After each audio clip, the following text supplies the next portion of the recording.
네, 2023년도 4월 고3 모의평가 경기도교육청 시행했죠. 생명과학원 문항분석을 시작하도록 하겠습니다. 5월 10일 날 시행한 시험이고요. 저와는 10번과 15번 문항을 함께 보도록 하겠습니다. 네, 10번 문항부터 살펴보시면 10번 문항은 골격근의 수축 과정에 대한 내용이죠. 네, 이 내용은 매 기출마다 항상 출제되는 부분입니다. 3단원 중에 자극의 전도 부분, 앞부분에서는 꼭 두 문제가 나오는데요. 골격근 문제 한 문제, 그리고 흥분의 전도 한 문제가 나옵니다. 따라서 10번과 15번과 같은 문항들은 반드시 푸는 방법을 익히고 있으셔야 점수를 맞을 수 있겠죠. 그래서 푸는 연습을 꼭 하셔야 됩니다. 자, 이제 어떻게 푸는지 함께 어떻게 우리가 분석을 해봐야 되는지 좀 보시겠습니다. 문제부터 보면 그림은 근육 원설마디 X의 구조를 나타낸 것이고, 그 다음에 좌우대칭이고요. 기억은 액틴 필라멘트만 있는 부분은 뭐죠? 액틴 필라멘트만 있는 부분은 I 되겠죠. 그 다음에 니은은 액틴 필라멘트와 마이오신 필라멘트가 겹치는 부분이라고 했죠. 네, A대에서 H대를 뺀대고, 디귿은 마이오신 필라멘트만 있는 부분, H대를 의미하죠. 네, 이건 다 알고 있죠. 근데 가끔씩 기억, 니은, 디귿이 가리키는 범위가 다르게 나올 수도, 다른 부분을 가리킬 수도 있으니까 꼭 확인을 한 번씩 해주셔야 합니다. 그 다음으로 표는 골격근 수축 과정에서 T1과 T2일 때 시점 변화가 있고요. 그리고 그때 기억의 길이, 니은의 길이, 디귿의 길이, X의 길이가 주어졌습니다. 일부 주어졌죠. 그런데 여기에서는 특이하게 A에서 C의 값을 세 가지로 제시를 했죠. 0.4, 0.6, 0.8.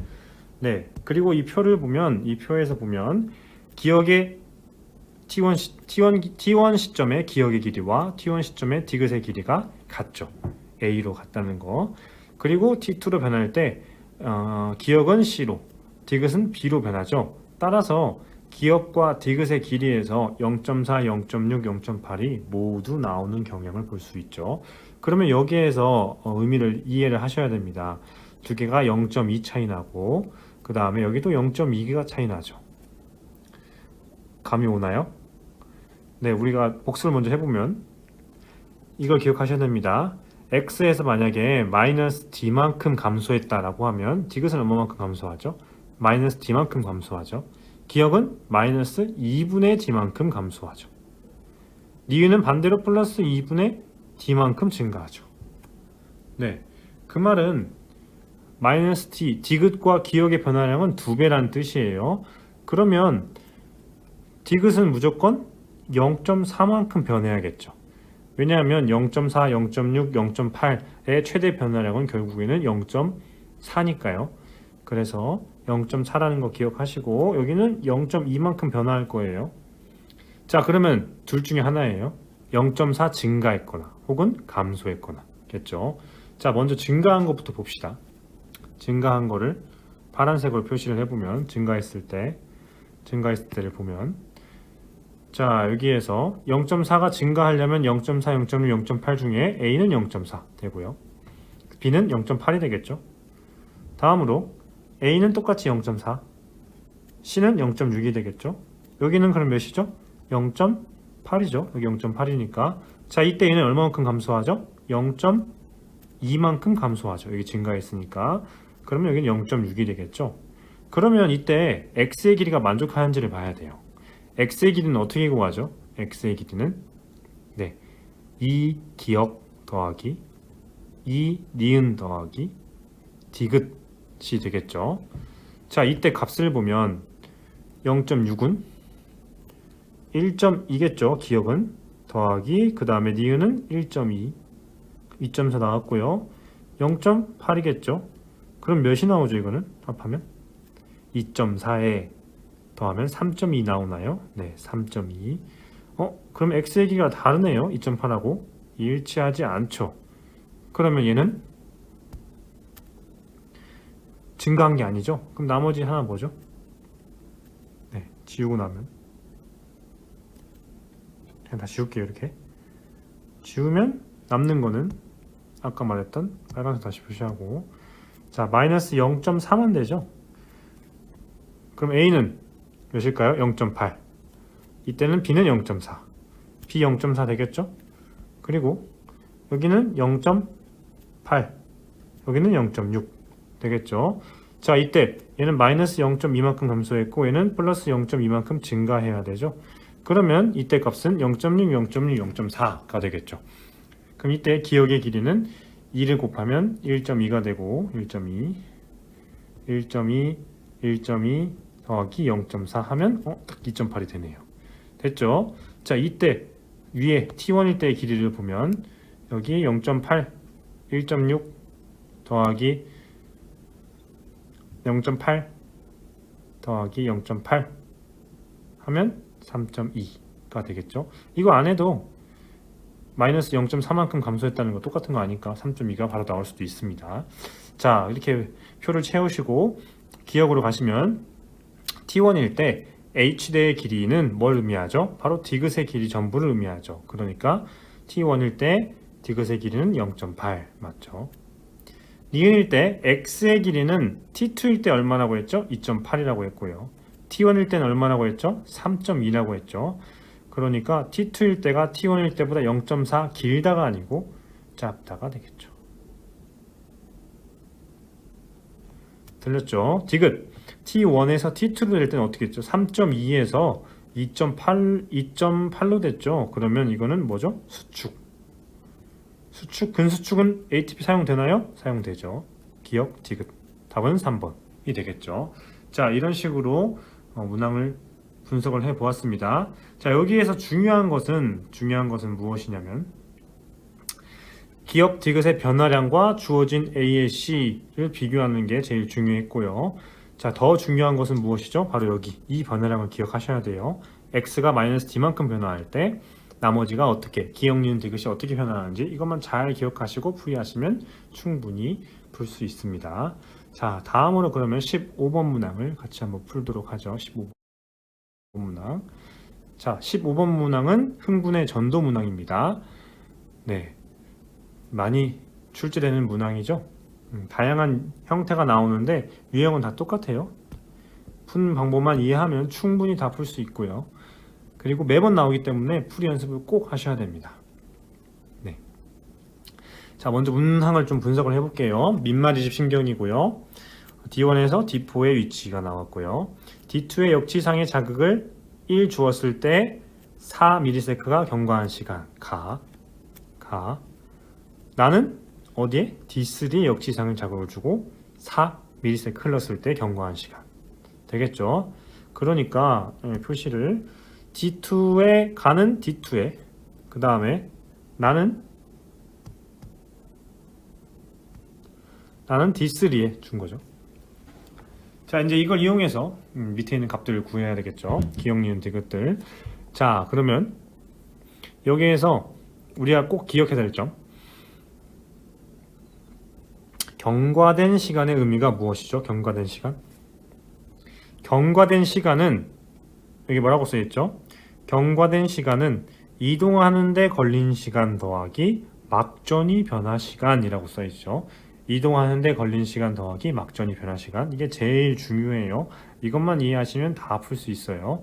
자, 먼저 그러면 우리 가부터 한번 구해볼게요. D2에 수고했을 때 마이너스 80이 주어져 있네요. 빨간색으로 해볼게요. 빨간색. 마이너스 80이 주어져 있고요. 마이너스 80이라는 의미는 막전이 변화 시간은 0에서부터 이렇게 가겠죠? 그럼 몇 초? 3초. 이렇게 표시해 보겠습니다. 마이너스 80. 그럼 여기는 3ms가 지나갔으니까 얘는 경과된 시간이 4라고 했죠? 그럼 남은 시간 몇 초죠? 남은 시간은 1ms가 되겠죠. 그러면 여기에 속도가 나오죠. 이 두 개 가지고 할 수 있죠, 속도를. 속도는 몇이죠? 네. 시간분의 거리니까 1ms분의 1cm가 되겠죠. 따라서 1cm ms가 바로 이 속도가 되겠죠. 속도가 나왔네요. 되겠죠? 그 다음에 주어진 거는 마이너스 60입니다. 마이너스 60. 자, 마이너스 60이라는 거는 두 가지 의미가 있어요.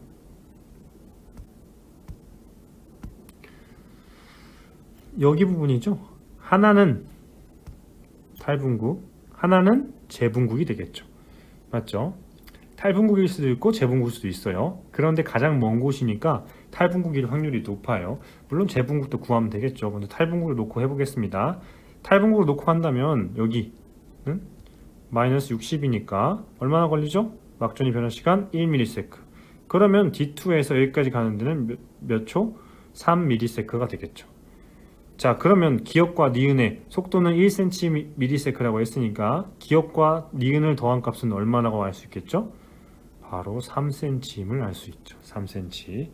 만약에 여기 제분국이라고 한다면 막전이 변화 시간이 제분국은 이렇게 하니까 2.5니까 기역 더하기 니은이 아마 1.5 정도는 나와야 돼요. 대략적으로. 둘 중에 뭐가 왔는지는 이제 나를 통해서 볼 수 있겠죠. 자, 이제 나를 한번 봅시다. 나를 보면 이거 지울게요. 빨간색은 지우고 이제 파란색으로 표시할게요. 파란색. 자, 나에서는 D3에서 출발을 했고요. 여기에 0과 마이너스 60이 있습니다. 자, 0과 마이너스 60의 의미를 보면 자극을 준 지점으로부터 먼 것은 탈분국일까요? 제분국일까요? 당연히 탈분국이겠죠. 자, 0은 여기 제분국과 탈분국이 있고 마이너스 60은 역시 탈분국과 제분국이 있죠. 그런데 마이너스 60이 더 멀죠. 그러면 제분국 여기는 될 수 없어요. 따라서 여기가 되겠죠. 그럼 이때 값을 구하면 D1일 때 마이너스 60이니까 막전이 변화 시간은 1ms가 되겠고요. 그 다음에 이동하는데 걸린 시간은 몇일까요? 이동하는데 걸린 시간은 4라고 했으니까 경과된 시간이 3ms가 바로 이동하는데 걸린 시간. 그러면 우리가 속도 알죠? 이만큼 가는 데는 1ms 걸렸고 그러면 기역만큼 가는 데는 2ms 걸리겠죠. 그러면 당연히 기역은 2cm가 되고 니은은 1cm가 되죠. 자, 여기에서 아까 제분국이 안 되는 이유는 1.5 정도 나온다고 했는데 기역이 애초에 2가 나와버리죠. 그럼 절대 될 수 없겠죠. 따라서 이렇게 나오게 되죠. 네, 다 구했죠. 그러면 니은은 1, 기역은 2니까 니은이 기역보다 크다는 틀렸죠. 자, A의 흥분전 속도는 여기 구해졌죠.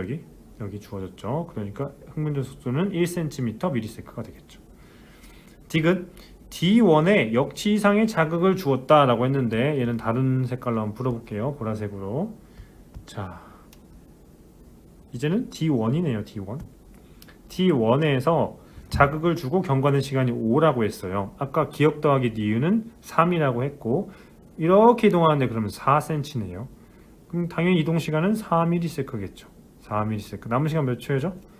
남은 시간은 1ms. 그러면 막전이 변화 시간은 1ms니까 어디에 위치하죠? 1ms 마이너스 60. 자, 얘는 뭐죠? 자, 앞부분 여기 부분은 탈분국. 그 다음에 뒷부분 여기 부분은 제분국. 노란색에 속하죠? 그러니까 탈분국 맞죠? 따라서 답은 몇 번이죠? 디귿 맞으니까 답은 5번이 되겠죠. 자, 이런 식으로 주어진 경과된 시간과 자극을 준 지점 그리고 막전이 변화 속도를 구해서 문항을 푸시면 되겠습니다. 제일 중요한 건 이거예요. 경과된 시간은 이동하는 데 걸린 시간분의 막전이 변화 시간이다. 여기 해설지에 가와 나의 경우를 잘 설명해 놨으니까 꼭 한번 보시고요. 그리고 더 중요한 거 나오는 것들은 흥분의 전도 속도 나오고 준 지점, 경과된 시간, 지점의 막전이 값, 지점 간의 거리 등이 보통의 물음표로 나오는 값들이죠. 이 중에 일부는 조건으로 주어지고 일부는 물음표가 되니까 이 정보를 활용해서 추론하는 것이 가장 필요합니다. 이 점들을 잘 기억해서 유형들을 연습하시면 충분히 도움이 될 겁니다. 여기까지 5번과 15번의 해설을 마치도록 하겠습니다. 안녕하세요. 2023학년도 4월 고3 전공 연합학력평가 16번과 17번 문항 해설을 맡은 보람고등학교 이윤비 교사입니다. 16번 문항의 경우에는 다인자와 복대립 유전에 관한 문항이었는데요. 주어진 사람의 유전자형을 보고 각 유전 형질의 특성을 파악하는 문항이라고 볼 수가 있습니다. 그래서 복합적인 문항으로 출제가 되었는데 이러한 경우 복대립 유전에서의 우열 관계와 다인자 유전에서 대립 유전자 개수에 따라 표현형이 결정된다는 부분에 주목을 하고요. 이 주어진 P와 Q 사이에서 동그라미 A라는 사람이 태어날 때 가나의 표현형의 확률을 구하고 이를 통해 사람 1, 2, 3, 4를 파악하는 것이 문제풀이의 핵심이라고 볼 수가 있겠습니다. 먼저 관련된 핵심 개념을 살펴보면 사람의 유전의 경우에 상염색체 유전과 성염색체 유전으로 나뉠 수가 있겠죠. 주어진 문항은 상염색체 유전에서도 단일인자 유전, 즉 복대림 유전에 해당을 하고요. 그리고 다인자 유전과 함께 출제가 되었습니다. 상염색체 유전의 경우 일반적으로는 대립 유전자가 두 가지로 우열관계가 뚜렷하고 대립형질이 명확하게 구분된다는 특징이 있지만 중간 유전과 같이 예외적인 부분도 있습니다. 그리고 16번 문항에 해당하는 것과 같이 세 가지 이상의 대립 유전자를 지닐 때를 복대립 유전이라고 하는데요. 우리가 대표적으로 배운 것은 ABO식 혈액형이 있습니다. ABO식 혈액형의 경우에는 우열관계가 분명하지 않은 대립 유전자가 존재하기 때문에 표현형이 네 가지로 구분이 됩니다. 그러나 주어진 문항에서는 우열관계가 A는 B와 D에 대해, B는 D에 대해서 각각 완전 우성이라고 하였기 때문에 다음과 같은 우열관계를 갖고 있다는 것을 알 수가 있습니다. 또한 다인자 유전과의 차이점을 구분을 해본다면 단일인자 유전의 경우에는 대립 유전자의 개수와 상관없이 한 쌍의 대립 유전자에 대해 형질이 결정이 되고 대부분은 대립 형질이 뚜렷하게 구분이 되어 불연속적인 변이 형태를 띈다라는 것을 알 수가 있는데 다인자 유전의 경우에는 여러 쌍의 대립 유전자가 존재하므로 표현형이 다양하고요. 일반적으로 환경에 영향을 받는 연속적인 변이의 형태라고 볼 수가 있습니다. 문항 해설로 넘어오게 되면 먼저 이 문항의 경우에는 가와 나의 유전 현상이 어떤 형태로 나타나는지를 결정을 하고요. 그 다음에 사람 1, 2, 3, 4를 결정을 합니다. 그래서 가의 경우에는 한 쌍의 대립 유전자에 의해 결정되며 이 대립 유전자 A, B, D가 각각 이렇게 완전 우성인 형태를 띈다라는 것입니다. 그래서 가는 단일인자 유전에 해당한다는 것을 알 수가 있고요. 그래서 보기 지문 첫 번째 선지는 맞는 설명이 됩니다. 그 다음 나의 유전 현상을 결정을 해본다면 이 나의 표현형은 유전자형에서 대문자로 표시되는 대립 유전자 수에 의해 결정이 된다. 이 숫자가 다를 때 표현형이 다르다고 했기 때문에 다인자 유전이라고 알 수 있습니다. 사람 1, 2, 3, 4를 결정을 해본다면 다섯 번째 설명에서 이 동그라미 A에게서 나타날 수 있는 표현형이 최대 9가지가 나타날 수 있다고 하였습니다. 그래서 이렇다는 것은 각각 가와 나의 표현형이 3가지씩 나올 수 있다는 건데 이러한 조건이 성립을 하려면 P가 2여야 되고 Q가 3일 때 만족시키는 조건이 나올 수 있습니다. 그래서 이에 따라 사람 1, 2, 3, 4는 순서대로 R,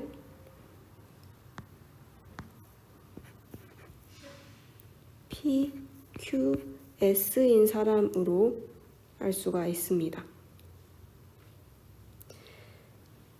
그 다음에 B의 최대 표현형 개수를 구해야 되는데요. 7번째 설명에 보시면 R과 S, 즉 1번 사람과 2번 사람 사이에서 동그라미 B라는 사람이 4번 사이에서 동그라미 B라는 사람이 태어날 때 나타날 수 있는 최대 표현형의 개수를 기억으로 제시를 하고 있는데요. 이때 가에서 나타날 수 있는 표현형의 경우에는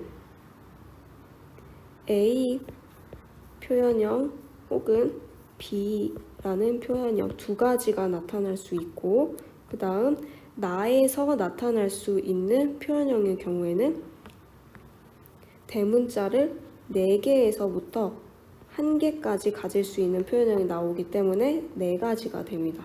그래서 총 나올 수 있는 표현형은 2 곱하기 4 8가지가 나오기 때문에 기역은 8이 됩니다. 그래서 보기 선지의 두 번째 니은의 설명은 틀렸다고 볼 수가 있고요. 그 다음 디귿 선지에서 이 B의 표현형이 R과 같을 확률을 구하라는 문항이 나오고 있습니다. 그래서 이 R은 사람 1이 되는데 가의 표현형은 라지 A를 띠는 이러한 표현형을 가져야 되고, 그리고 나의 표현형의 경우에는 대문자의 대립유전자 개수가 2가지인 표현형이기 때문에 동그라미 B인 사람에서 이러한 표현형이 나올 확률을 구해보면 첫 번째, 가의 표현형은 2분의 1의 확률로 존재를 하고요. R인 사람 1에서부터 이 A를 물려받아야 될 확률을 얘기를 하는 거기 때문에 A, B 중 A를 물려받을 확률 2분의 1. 그리고 나의 표현형이 같을 확률은 아래와 같이 이러한 유전자를 가질 확률, 그리고 이러한 유전자를 가질 확률 각각을 더해서 8분의 3이 나옵니다. 그래서 총 가, 나 표현형이 모두 R과 같을 확률의 경우에는 이 2가지 값을 곱해준 16분의 3이 나오기 때문에 8분의 3이 틀렸다고 볼 수가 있습니다.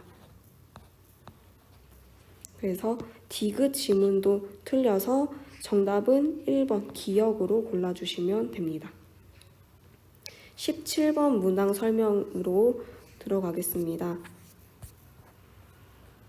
17번 문항의 경우에는 DNA 상대량과 염색체 비분리에 대한 문항으로 출제가 되었는데요. 유형 분석을 보시면 이렇게 DNA 상대량을 표로 주어지는 문항은 계속해서 출제되고 있습니다. 보통은 생식세포 형성 과정에서 다양한 핵상을 주고 DNA 상대량을 제시하는 경우가 많지만 이 문항에서는 체세포 1개에 들어있는 각 대립 유전자별 DNA 상대량을 제시하였습니다. 그래서 이것을 비교해서 부모를 결정하고 부모에게서 나타날 수 없는 유전자형을 지니는 자녀삼을 찾는 것이 핵심 포인트라고 볼 수 있겠습니다. 관련 핵심 개념을 먼저 설명드리면 이 사람의 유전병이라는 것이 염색체 구조 이상과 염색체 수 이상으로 볼 수가 있는데 여기에서는 유전병은 아니지만 자녀 3이 비정상적인 정자와 난자의 수정으로 태어났기 때문에 염색체 비분리 현상으로 태어났다고 볼 수 있겠습니다. 그래서 염색체 수 이상으로 인한 경우에 우리가 다운 증후군, 그리고 터너 증후군, 클라인펜터 증후군과 같이 상염색체 혹은 성염색체의 비분리 현상으로 인한 질병을 배웠을 건데요. 각각 감수 1분열에서 염색체가 비분리되었을 경우, 감수 2분열에서 염색체가 비분리되었을 경우에 형성되는 생식세포의 핵상이 달리 나타나는 것을 볼 수가 있습니다. 감수 1분열에서는 생성된 모든 생식세포가 핵상이 n-1로 존재를 하거나 아니면 n+1로 존재를 하게 됩니다. 그래서 이렇게 해서 수정이 될 경우에 정상 생식세포와 결합을 할 경우 염색체 수가 하나가 줄거나 하나가 늘어나는 형태가 됩니다. 감수 2분열에서 비분리가 되는 경우에는 2개의 생식세포는 정상이지만 나머지 하나씩이 핵상이 1이 줄거나 1이 늘어나는 결과가 나타나게 됩니다. 그래서 이를 통해서 결합한 수정란의 경우에도 2개는 정상인 경우, 2개는 비정상인 경우로 염색체 수 이상이 나타나는 것을 알 수가 있습니다. 그런데 주어진 문항에서는 핵상의 경우에는 이상이 없다고 설명이 나와 있는데요. 그래서 DNA 상대량의 값을 비교를 해서 유전자형을 살펴보고 이를 통해 가족 구성원, 어머니, 아버지, 그리고 자녀 3이 누구인가를 결정을 하는 것이 관건입니다. 먼저 대림 유전자 라지 A, B, D의 라지 A, 스몰 b, 라지 D의 위치를 정하는 것이 먼저 우선이 돼야 되는데, 이 구성원 리을에서 대림 유전자 라지 스몰 b의 DNA 상대량이 0이기 때문에 이 유전자의 경우 X 염색체에 위치하고 있다는 것을 알 수가 있습니다. 나머지 라지 A와 라지 D는 DNA 상대량이 2입니다. 그래서 A와 D에 대한 유전자는 7번 상염색체에 연관되어 있다는 것을 알 수가 있고요. 그 다음 두 번째로 가족 구성원을 정해야 되는데, 기역 니은은 여자, 디귿 리을 미음의 경우 남자라고 하였습니다. 그래서 이를 통해서 체세포 유전자형을 이제 적어보면 다음과 같은 표로 나타낼 수가 있고요. 그리고 여기에서 나올 수 있는 생식세포 또한 오른쪽에 적혀져 있는 것과 같이 기재를 해보았습니다. 그래서 두 번째로 넘어가 보시면 니은에서 나올 수 있는 생식세포의 경우 라지 A, 스몰 d, 스몰 b로 한 종류인데, 이를 통해서 7번 염색체에 대림 유전자 라지 A와 스몰 d, 스몰 a와 라지 d가 연관되어 있는 것을 알 수가 있습니다. 그래서 어머니가 누구인지는 모르겠지만 라지 A, 스몰 d, 스몰 b를 어머니가 가지고 있다라는 것을 알 수가 있고요. 그 다음에 기역 니은이 모두 이것을 하나씩 갖고 있다는 것은 아버지가 라지 A, 스몰 d, 스몰 b를 갖고 있기 때문에 딸이 이러한 표현형을 띌 수 있는 것인데요. 그래서 이것을 고려를 했을 때 미음이 아버지가 되고 스몰 a, 라지 d, 라지 b를 갖는 기역이 어머님이 됩니다. 그래서 기역 미음이 부모라는 것을 결정을 했고요. 그 다음 리을을 보시면 라지 A, 라지 D, 라지 B를 어머니로부터 물려받을 수 없는 조건이 되는데, 이 사람이 바로 자녀 3이 됩니다. 그래서 기역, 니은, 디귿, 리을, 미음 가족 구성원을 모두 결정을 해본다면 기역이 어머니, 그리고 니은이 딸, 디귿은 정상인 아들, 리을은 자녀 3인 아들이 되고 미음이 아버지가 됩니다. 그 다음 마지막으로 이 비정상적인 정자 A와 염색체 수가 비정상적인 난자 B의 수정으로 태어난 자녀 3의 염색체 비분리 현상이 어디에서 일어나느냐를 결정을 해야 되는데, 리을인 자녀 3이 유전자형으로 이러한 조건을 가지려면 비정상적인 정자에서는 라지 A, 라지 D, 라지 D를 물려받아야 되고, 어머니로부터는 비정상적인 난자 속에 이제 아무것도 들어있지 않은 상염색체 7번 염색체에 대해서 결실된 난자를 받아야 합니다. 그래서 상염색체 비분리 현상이 일어났다는 것이고, 이를 통해서 이 비정상적인 정자는 감수 2분열에서 비분리가 일어났고, 비정상적인 난자는 감수 1, 2분열에서 모두 비분리가 일어날 수 있다는 것을 알 수가 있습니다.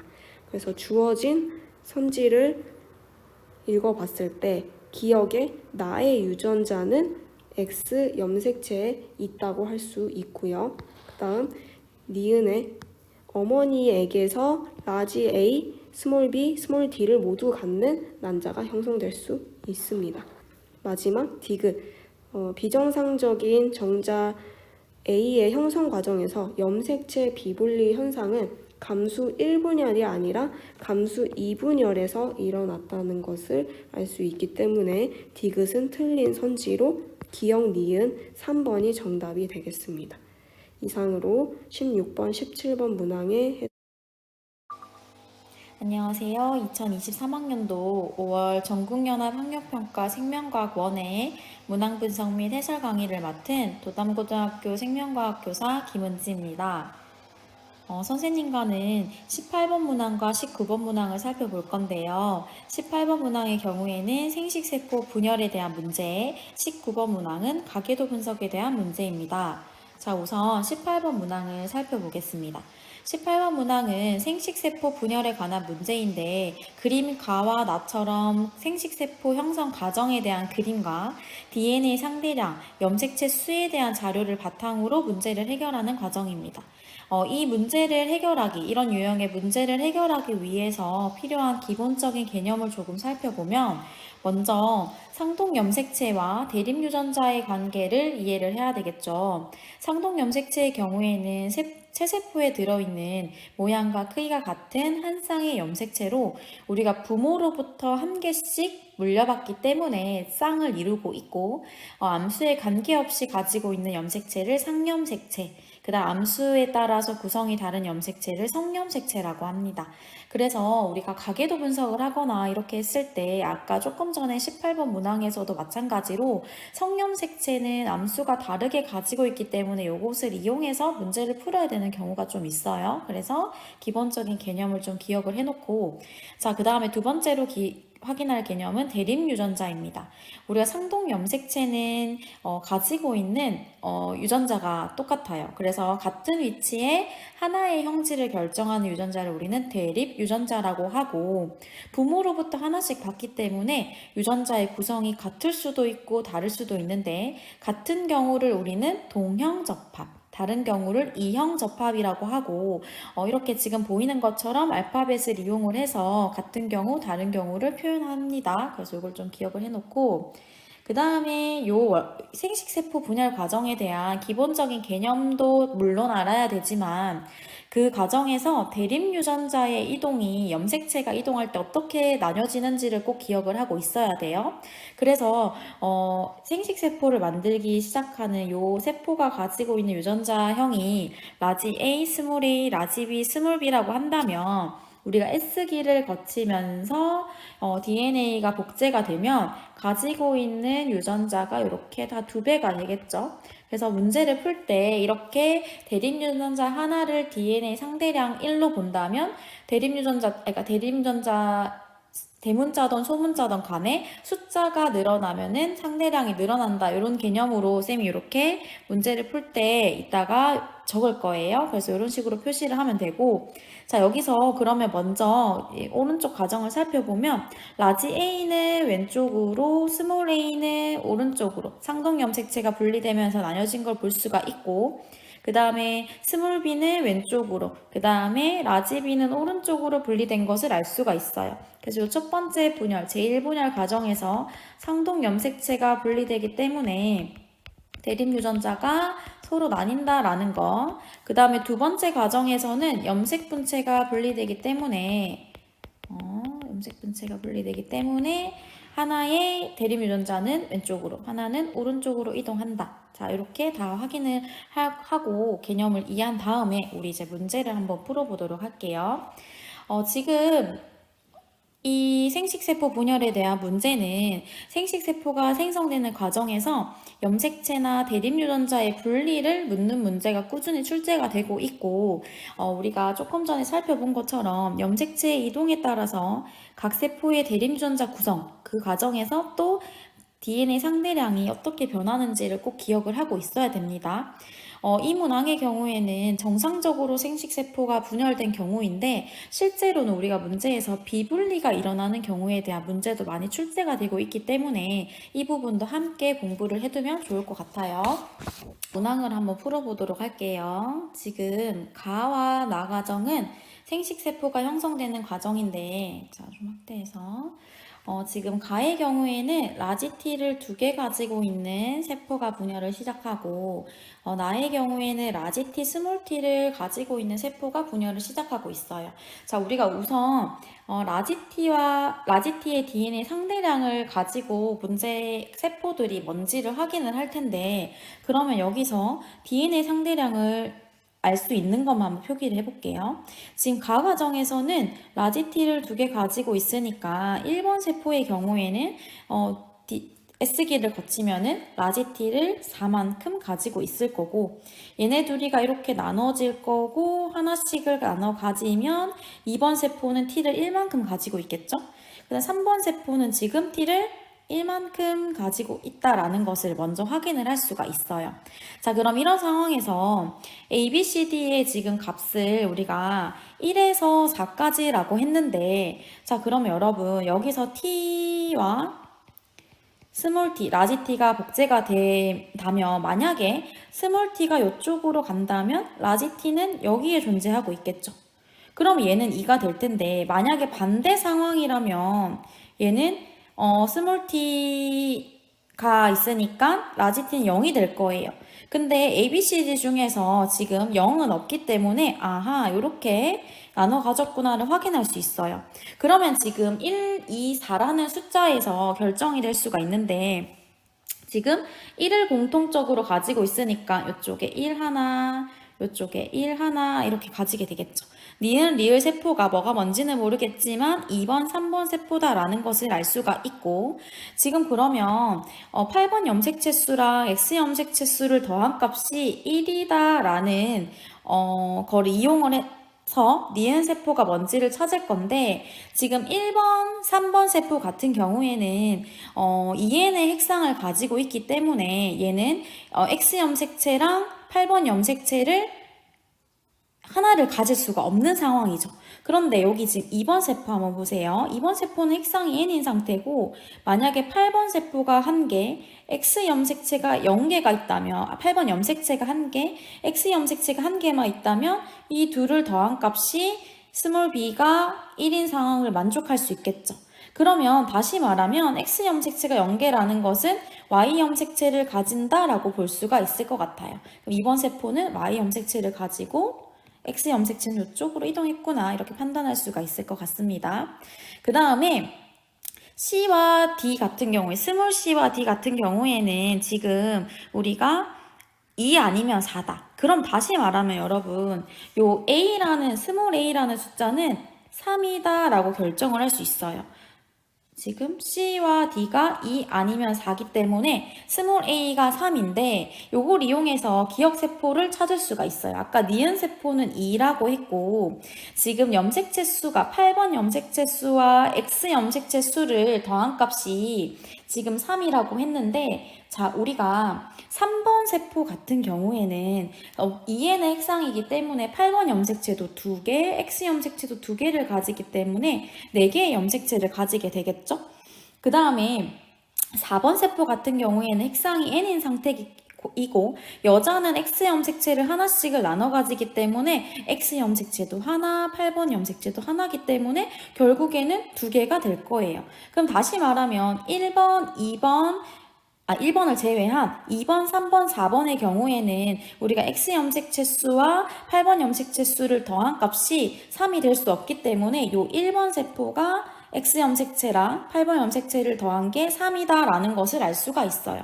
그러면 1번 세포는 기억이다 라는 것까지 찾을 수가 있겠고, 그러면 우리가 T의 DNA 상대량을 결정을 할 수 있겠죠. 아까 4였으니까. 그럼 모든 숫자가 다 해결됐어요. 그 다음에 리을 세포 같은 경우에 지금 4개를 가지고 있다라고 했는데, 조금 전에 찾았죠? 그럼 리을이 3번 세포가 되고, 디귿이 바로 나머지 4번 세포가 된다라는 것을 우리가 확인할 수가 있을 것 같아요. C가 2였기 때문에 한번 확인을 해보면 둘을 더한 값이 2고 T의 DNA 상대량도 2다, 이렇게 다 결정을 할 수가 있을 것 같아요.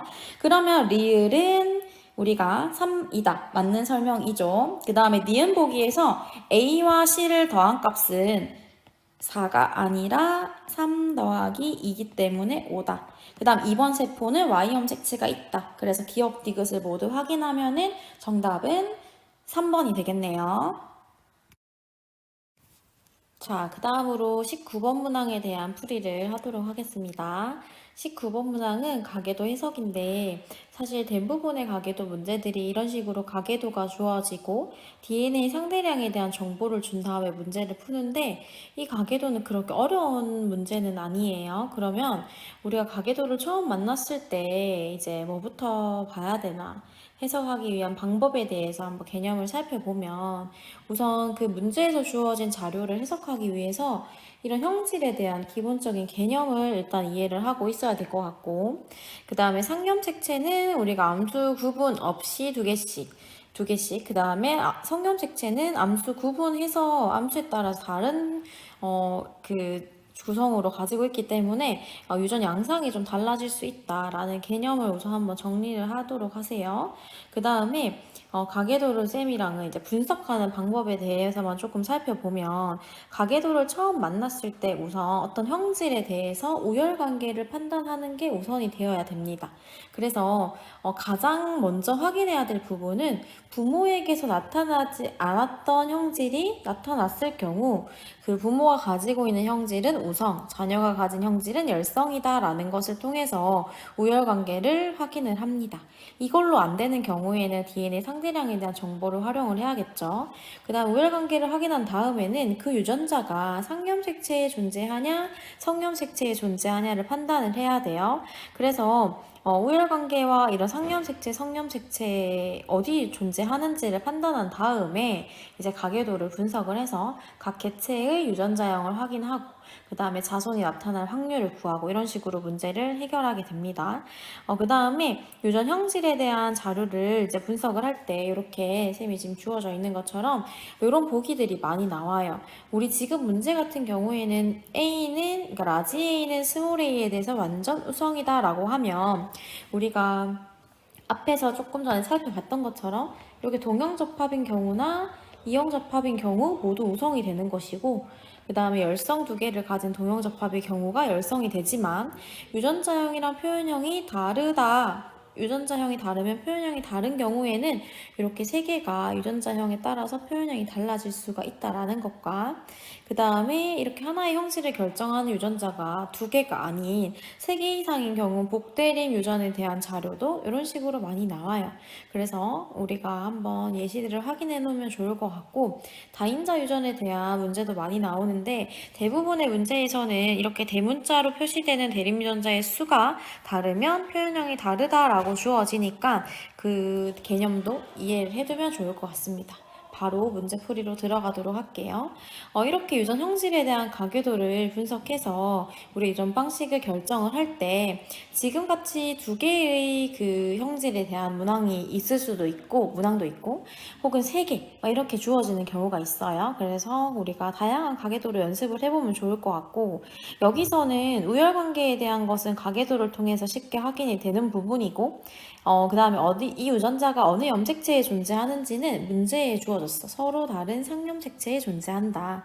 그런데 실제로 가계도에서 이렇게 형질에 대한 유전자가 같은 염색체에 있는 경우도 있어요. 그래서 연관이라는 개념 들어봤을 것 같은데 같은 염색체에 존재하는 경우도 있고 서로 다른 염색체에 존재하는 경우도 있기 때문에 이 가계도 다양한 가계도를 연습하는 것밖에 없을 것 같아요. 방법이. 연습을 많이 하다 보면 해석하는 데 익숙해질 수 있으니까 연습을 많이 하도록 하고 어쨌든 우리는 문제를 해결함에 있어서 우열관계 그 다음에 유전자가 어디에 존재하는지 그걸 통해서 유전자형과 표현형을 확인하는 것이 필요하다.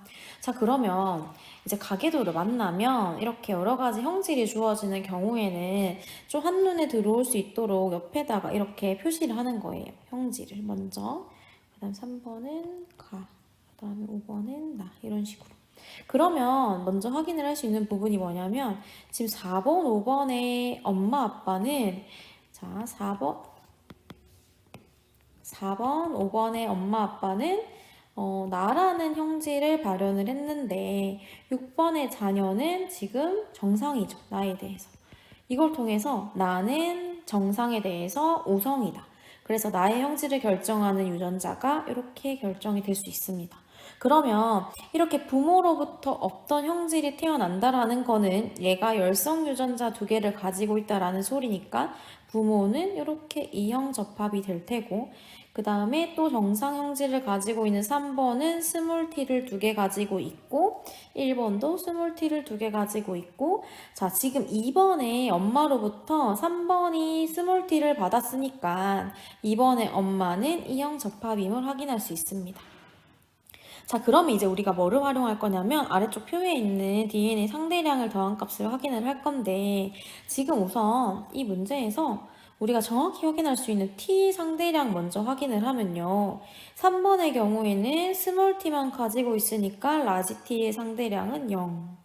그 다음에 4번과 5번은 둘 다 1을 가지고 있고 기역, 니은, 디귿은 0, 1, 2 중에 하나니까 지금 3번이 가지고 있는 기억이 0이 될 수밖에 없어요.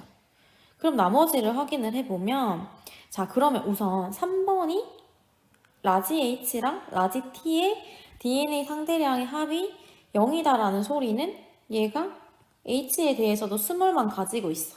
그러면 결국 우리가 라지 H가 스몰 H에 대해서 완전 우성이라고 했는데 가형질이 그러면 정상에 대해서 열성임을 확인할 수 있습니다.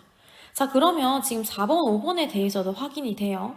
4번은 스몰 h를 2개 가지고 있어서 발현이 됐을 거고 그 다음에 그러면 4번이 스몰 h를 가지고 있으니까 니은의 값을 결정할 수 있죠. 동그라미 니은이 1이 되고 그럼 나머지 5번은 2가 된다면 지금 라지 t를 하나 가지고 있으니까 라지 h를 하나 가지고 있어서 E형 접합이 되겠네요. 이렇게 하면 다 해결했어요. 자 우선 가는 우성형질이다 아니고 열성형질이다. 자 그 다음에 1번에서 체세포 한 개당 스몰 h의 상대량을 구하라고 했는데 지금 우리가 여기 지금 자녀를 보면 3번의 자녀가 스몰 h를 둘 다 가지고 있으니까 아빠는 무조건 스몰 h를 가지고 있으면서 정상이니까 E형 접합. 그러면 스몰 h의 상대량이 1인 거 맞겠네요. 니은이 1이라고 했으니까 맞는 설명.